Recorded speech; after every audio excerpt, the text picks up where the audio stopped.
नमस्कार, मी ईशा जगताप. हॅलो 24 तास मध्ये आपलं खूप खूप स्वागत आहे. या विशेष कार्यक्रमात आपण विविध क्षेत्रातील तज्ञ व्यक्तींसोबत मनमोकळ्या गप्पा मारतो आणि आजचा आपला विषय अतिशय महत्त्वाचा आहे. विषय आहे गुरुकुल शिक्षण पद्धती, आधुनिक काळाची खरी गरज. आणि ज्यासाठी आजच्या कार्यक्रमात सहभागी झालेले आहेत ज्ञान, शिस्त आणि संस्कार यांचा त्रिवेणी संगम घडविणाऱ्या श्रीकृष्ण गुरुकुल शैक्षणिक संस्थेचे संस्थापक अध्यक्ष प्राध्यापक प्रमोद आवताडे सर आणि उपाध्यक्ष श्री हनुमंत निकम सर. नमस्कार सर, आपल्या दोघांचंही कार्यक्रमात खूप खूप स्वागत आहे. सुरुवातीला आपल्याला सरांची ओळख करून देते.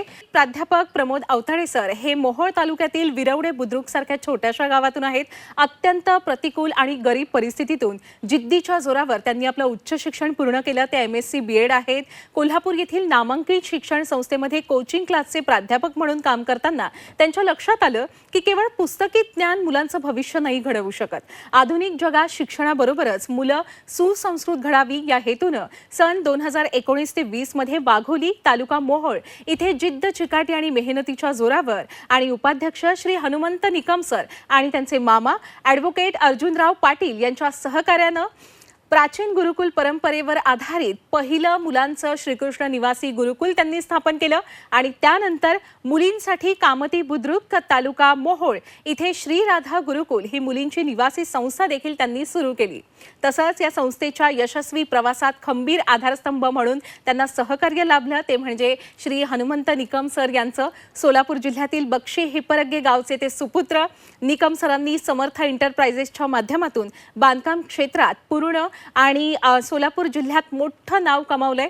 स्वतःला परिस्थितीमुळे उच्च शिक्षण घेता आलं नाही ही खंत त्यांनी मनात न ठेवता समाजातील इतर मुलांच्या वाट्याला ती अडचण येऊ नये या उदात्त अशा हेतूनं आवताडे सरांच्या खांद्याला खांदा लावून श्रीकृष्ण गुरुकुल शैक्षणिक संस्थेची त्यांनी स्थापना केली. या संस्थेअंतर्गत कामती बुद्रुक येथे श्रीकृष्ण सुपरमार्केट तसंच श्रीकृष्ण पतसंस्था यांसारख्या उपक्रमांमुळे संस्थेची आर्थिक आणि सामाजिक घडी अतिशय मजबूत आहे.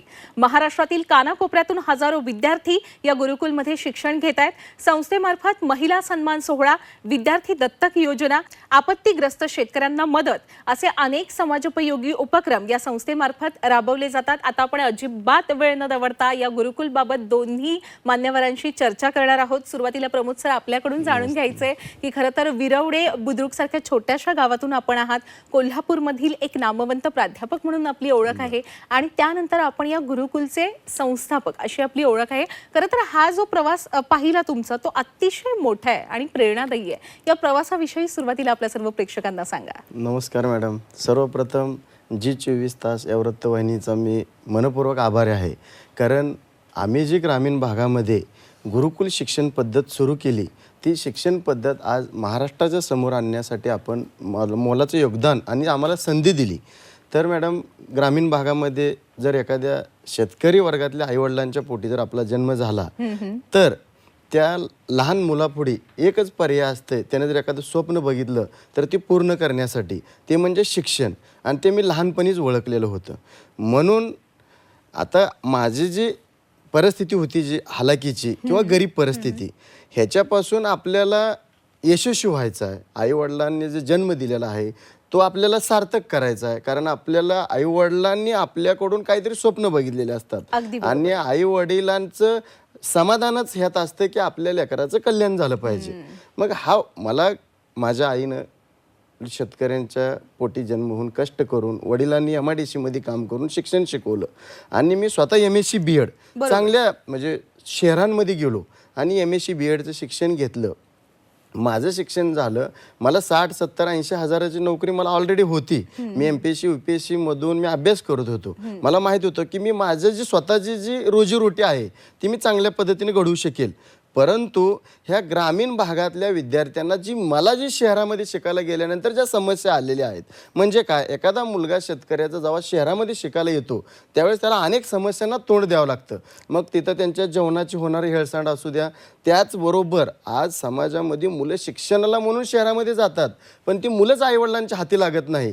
कारण त्या मुख्य उद्देशापासून वाईट काय मित्र मंडळ समजा किंवा अनेक गोष्टी आहेत शहरामध्ये गेलेले त्यांचं ते डायव्हर्जन होतं, मुख्य जे शिक्षण हा उद्देश सोडून. हे झालं. मग हॉस्टेलची मी स्थापना म्हणजे आपल्याच गुरुकुलमध्ये. त्याच्यानंतरनं ही मुलं संस्कारचम्य बनली पाहिजेत. त्यासाठी वेळोवेळी त्या मुलांना आईवडिलांच्या कष्टाची जाणीव करून दिली गेली. कारण मी ज्यावेळेस शिकत होतो त्या टायमाला कोणालाच काय शहरामध्ये घेणं देणं नसतं. एखादं गरीबाचं लेकरू जर शहरात शिकायला आलं तर त्याचं कोणालाच काय पडलेलं नसतं. मग ह्या समस्या मी ओळखल्यामुळं मी गुरुकुल शिक्षण पद्धत म्हणजे जिथं मुलांच्या हॉस्टेलची, जेवणाची, त्याचबरोबर पहाटे 5 ते रात्री 9:30 पर्यंत एक दिनचर्या लावली आणि गुरुकुल शिक्षण पद्धत सुरू केली. आज भगवान श्रीकृष्णाच्याच नावानं सर्व शिक्षण संस्था आहेत. तर आज भगवंताच्या आशीर्वादानं समजा किंवा आम्ही नीतिमूल्य सांभाळत कार्य केल्यामुळं आज चांगल्या पद्धतीनं आपल्या गुरुकुल शिक्षण संस्था पूर्ण मोहोळ तालुका, सोलापूर जिल्हा तसंच कामठी परिसरामध्ये काम करत आहे. अच्छा. विद्यार्थ्यांना शिक्षण मिळायला हवं, चांगल्या वातावरणात मिळायला हवं असा आपला उद्देश आहे आणि त्याच्या जोरावर ते आपली त्यांची परिस्थिती बदलू शकतात. अतिशय महत्त्वाचा मुद्दा आपण आपल्या प्रेक्षकांसमोर ठेवला. पण आज जर आपण पाहिलं ना तर सध्या इंटरनॅशनल स्कूल्स, इंटरनॅशनल ऍडमिशन किंवा अभ्यासक्रम, इंटरनॅशनल कॉलेजेस, पुन्हा डिजिटल क्लासरूम या सगळ्याचे वारे प्रचंड वाहत आहेत. अशामध्ये आपण प्राचीन पद्धतीने कशा निवासी गुरुकुल असायच्या अगदी तशीच आणि श्रीकृष्णाच्या नावाने निवासी गुरुकुल उघडण्याचा किंवा स्थापन करण्याचा का निर्णय घेतला बरं? आता मी इंटरनॅशनल स्कूल किंवा बाकीच्या ह्याच्यावरती काय जास्त बोलणार नाही. पण ज्यावेळेस अशा स्कूलमधनं किंवा बाहेरून ज्यावेळेस विद्यार्थी आमच्याकडे ॲडमिशनला येतात, मला एका गोष्टीची खंत वाटते.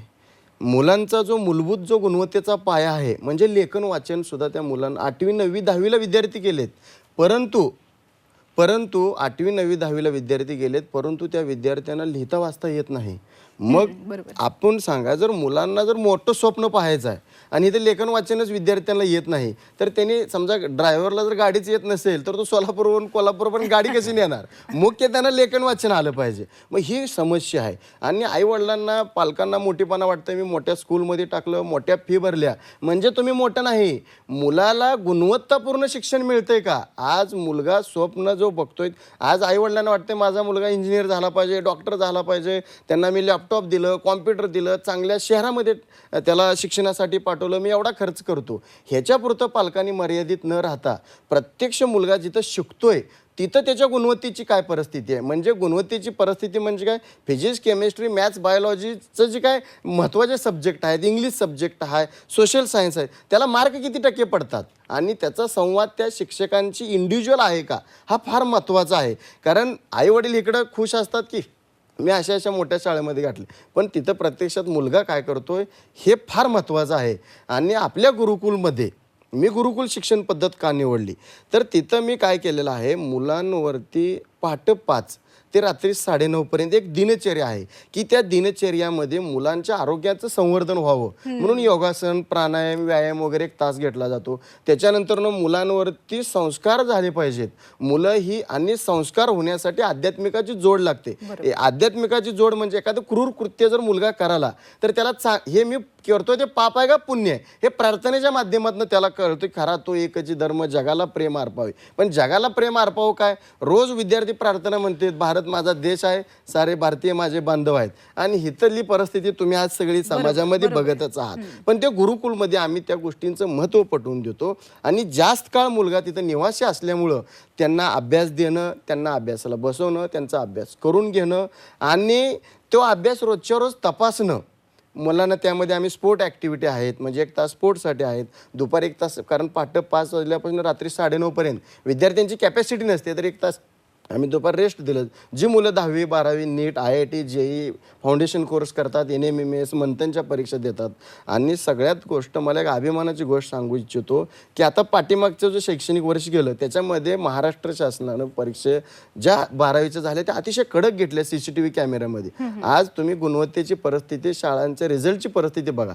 आज आपल्या श्रीकृष्ण गुरुकुल शैक्षणिक संस्थेच्या सगळ्या शाळांचे 100% निकाल आहेत आणि 91, 92, 90, 89, 83, 75, 74% मुलं आहेत. पण आमच्या गुरुकुलमध्ये जे आपल्या गुरुकुलमध्ये जी मुलं येतात ती मुलं जे आई वडिलांना घरी किरकिर करतात, ते आता मोबाईल वापरतात, TV वापरतात, भांडणं रोज घरी आणायला लागलेत, व्यसन करतात, असं विद्यार्थी गुरुकुलमध्ये येतात. आता बाहेरच्या मोठ्या शाळांमध्ये कशी परिस्थिती असते, 90%च्या 95%चा मुलगा पुढचा जातो आणि ती मुलं तेवढे त्यांनी झळकावतात. पण आपल्या गुरुकुलमध्ये ज्या मुलांना लिहिता वाचता येत नाही, जो झिरो आहे तो आपल्याला 90 पर्यंत नेऊन हिरो करायचा आहे. म्हणजे गुणवत्तेच्या संदर्भामध्ये, शिक्षणाच्या संदर्भामध्ये.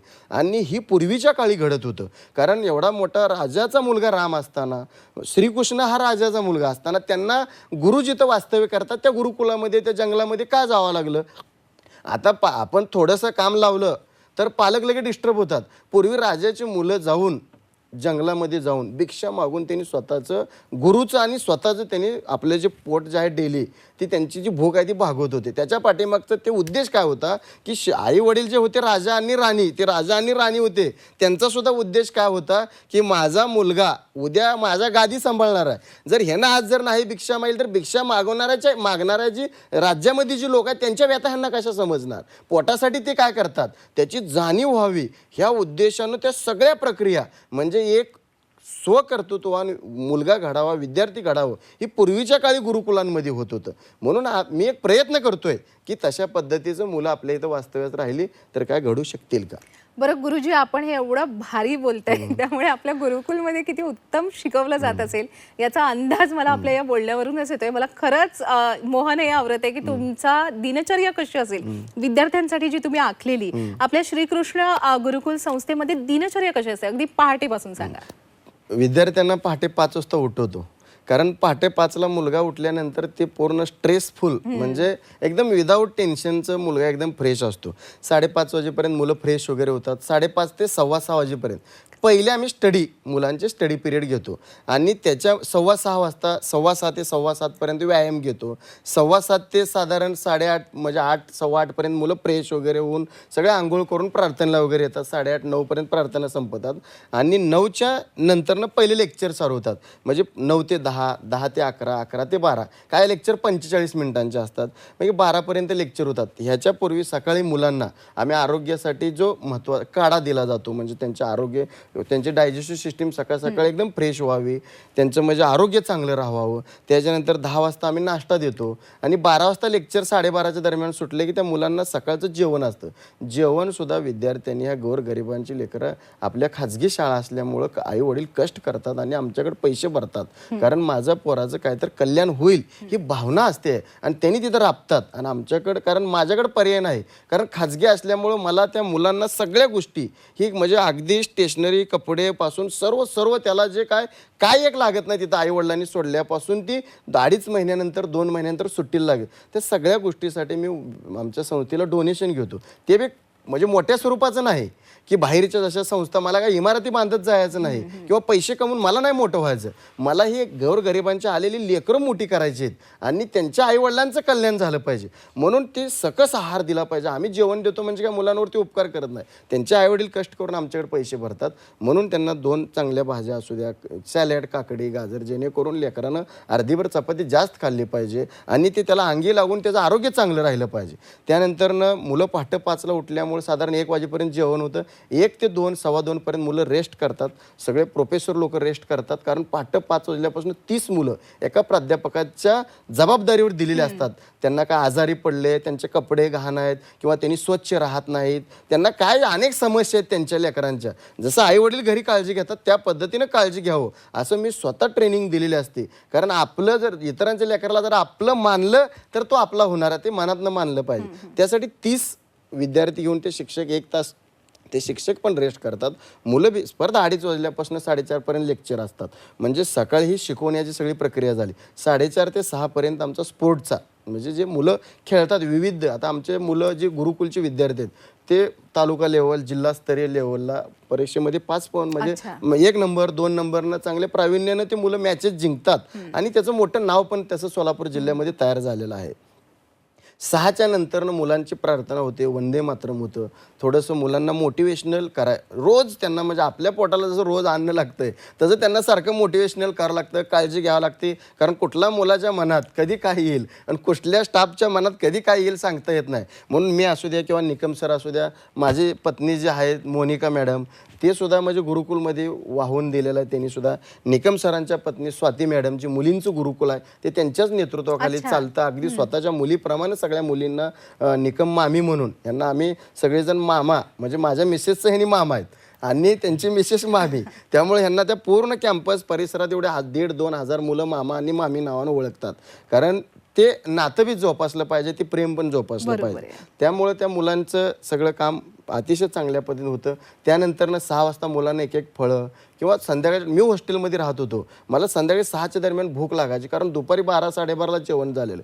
म्हणून मी काय केलं, त्या टायमाला एखादं फळ द्यायचं किंवा दूध किंवा खीर, काय ना काय तर त्यांना विद्यार्थ्यांना थोडासा आधार असावा म्हणून द्यायचं. कारण परत संध्याकाळी 7:30-8:45ला जेवण आहे. मग त्यानंतरनं मुलं 6:30 वाजेपर्यंत प्रार्थना वगैरे करून फ्रेश होऊन वर्गामध्ये येऊन स्टडी करत. दिवसभर शिकवलंय त्याचा वर्गामध्ये जे काय 30 विद्यार्थ्यांमागे एक जो स्टाफ असते, शिक्षक असतात, म्हणजे त्यांना आपण गुरुकुलामध्ये आचार्य म्हणतो, ते आचार्य तिथं जाऊन ते सगळ्या गोष्टी करतात. आणि परत 7:30 वाजेपर्यंत त्यांची स्टडी पिरियड होतं, दिवसभर शिकवले. आणि सर तपासतात की कुठला मुलगा अभ्यास करतोय, कुठला मुलगा टाइमपास करतोय, कुठला मुलगा समोर पुस्तक घेऊन बसलाय, किंवा कुठल्या मुलाच्या मनामध्ये काय चाललेलं आहे, का त्याला घरच्या आठवणी यायला लागल्या, फक्त शरीराने इथं बसलेला आहे, मग त्याला थोडं साईडला बोलवा. ती सगळ्या ट्रेनिंग दिले गेलेत स्टाफला.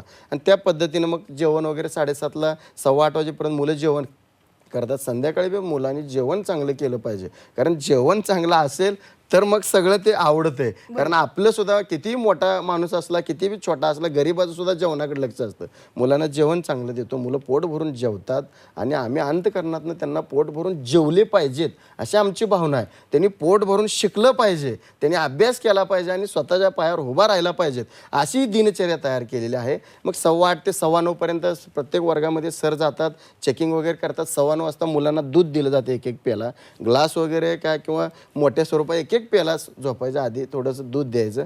मग काय मुलं 9:30 वाजता झोपायला जातात आणि काय जे विद्यार्थी आहेत, जे 10वी 12वी नीट जे काय कॉम्पिटिटिव्ह एक्झामच्या, त्यांचं 10:30 वाजेपर्यंत 11:45पर्यंत ती मुलं अभ्यास करतात. जोपर्यंत शेवटचा मुलगा हॉस्टेलमध्ये झोपायला जात नाही तोपर्यंत तो स्टाफ तिथं एकदम जबाबदारीने काम करतोय. परत ते 5:30 वाजल्यापासून अशी गुरुकुलची दिनचर्या अतिशय उत्तम अशी ही दिनचर्या आहे. म्हणजे हे लक्षात आलं की आपण फक्त बुद्धिमत्तेची काळजी घेत नाही विद्यार्थ्यांच्या, तर त्यांच्या आहाराची, विहाराची, सर्वांगीण विकासाची काळजी घेतात.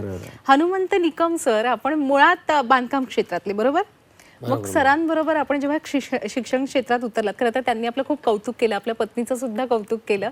तर आपण या शिक्षण क्षेत्रात जेव्हा उतरलात, त्यांच्या खांद्याला खांदा लावून आपण काम करताय, कसा आहे अनुभव आपला? काय झालं मॅडम माहिती आहे का, माझा पुण्यामध्ये कंस्ट्रक्शन बिझनेस होता. मग मी काय केलं, सरांचं चांगलं काम असल्यामुळे बघून मग ती कंस्ट्रक्शनले तिकडे आपण सोलापूर जिल्ह्यातच चालू केलं मॅडम, आणि तिथंच वाढवलं आम्ही सगळं, असं झालं. अच्छा. बरं, आपण सर दिनचर्या सांगितली ही जी सविस्तरपणे, त्याचा विद्यार्थ्यांना कसा फायदा होतो? कारण काय, विद्यार्थ्यांना ती दिनचर्येमध्ये विद्यार्थी बिझी असतात, त्यामुळे त्यांना बाहेरचं काय डोक्यातच येत नाही. पण हीच मुलगा घरी असेल तर त्याला मित्र बोलावले येतात, टी व्ही लावून बसतोय, गेम मोबाईलवरती गेम बघत बसतोय. म्हणजे अशा तो डिस्टर्ब जो होतोय तो एका गुरुकुलमध्ये असल्यामुळं आणि तिथं आम्ही करून घेत असल्यामुळं त्या मुलांचा दिनचर्याचा त्याच्या गुणवत्तेवरती आणि त्याच्या भविष्यावरती त्यांना अतिशय चांगल्या पद्धतीने रिझल्ट आहेत. आणि आता मी 7 वर्षापासून ही कार्य करत असल्यामुळं आत्ताच्या घडलं मी अगदी तुम्हाला फोन लावून देतो विद्यार्थ्यांना. माझ्या काय मुलं MBBS झालेले आहेत, काय मुलं आता MPSC UPSC परीक्षा द्यायला आहेत, काय मुलं IT कंपनी रिझल्ट पण आहे. आणि ग्रामीण भागामध्ये मी माझं ऑब्झर्वेशन निरीक्षण होतं की काय मुलं एका गावातून माझ्याकडे 9-9, 10-10 मुलं आली, पण करमत नाही किंवा आई वडिलांचा घरचा लाड आहे म्हणून जी मुलं 4 गेली घरी त्या टायमाला करमत नाही म्हणून, पण जी 5 मुलं माझ्याकडे 10वीपर्यंत 12वीपर्यंत राहिली, ती मुलं आज कुठंतर पुण्यामध्ये UPSC MPSCची तयारी करायला लागलेली आहेत. ती मुलं कुठंतर त्यांच्या आयुष्याचं कुठंतर म्हणजे कसं यशस्वी होता येईल त्यासाठी ते शहरामध्ये प्रयत्न करालेत. आणि ही जी ग्रामीण भागामध्ये गुरुकुल मला म्हणजे पाठ उठणं होत नाही, इथं शिक्षक लोकांचं म्हणजे करून घेतात, ह्या दडपणाखाली नको म्हणजे गेलेत, त्यांच्या आज भविष्याचं काहीच म्हणजे पुढचं कुठलंच चित्र दिसत नाही. अच्छा, मुलींसाठी सुद्धा आपण अतिशय यशस्वीरित्या गुरुकुल चालवतोय. मुलींसाठी गुरुकुल शिक्षण पद्धती कशी महत्त्वाची आहे सांगा. मुलींचं गुरुकुल तर मॅडम सोलापूर जिल्ह्यामध्ये माझं तर एक आव्हान असेल की आज जी मुलींची जी ग्रामीण भागामध्ये शहरामध्ये जी अवस्था निर्माण झालेली आहे की मुलगी घरातून बाहेर पडल्यानंतर कॉलेजपर्यंत जाईपर्यंत, शाळेपर्यंत जाईपर्यंत आईवडिलांना म्हणजे मनामध्ये कंटिन्यू रुकरुक आहे. म्हणजे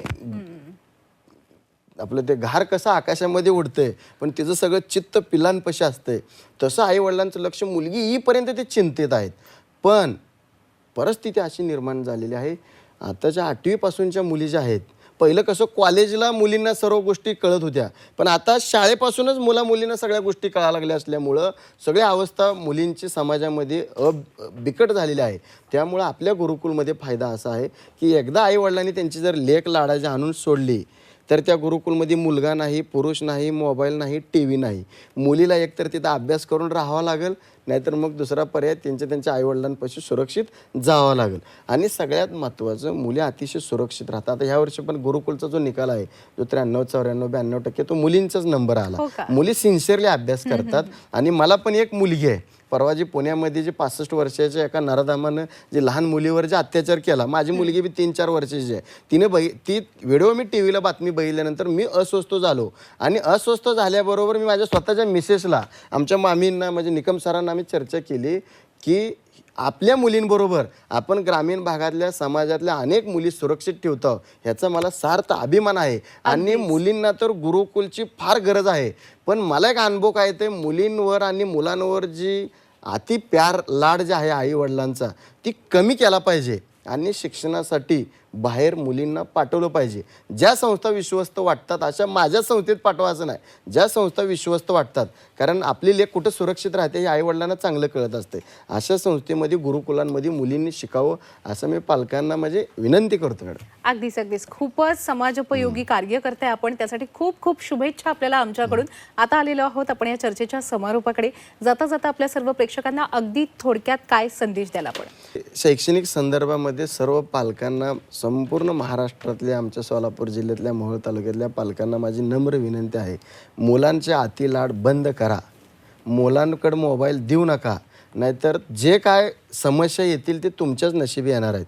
त्यामुळं मुलांचे लाड प्यार बंद करा आणि मुलांना चांगले शिक्षण देऊन त्यांना आयुष्यात कसं उभा करता येईल ह्याच्यासाठी प्रयत्न करा. पुत्रप्रेम, पुत्रीप्रेम बंद करा आणि मुलांना काय गोष्टींमध्ये कडक व्हा, शिस्तबद्ध ठेवा. आणि तसं झालं तर आज जे आपण पेरल तेच उद्या उगवणार आहे.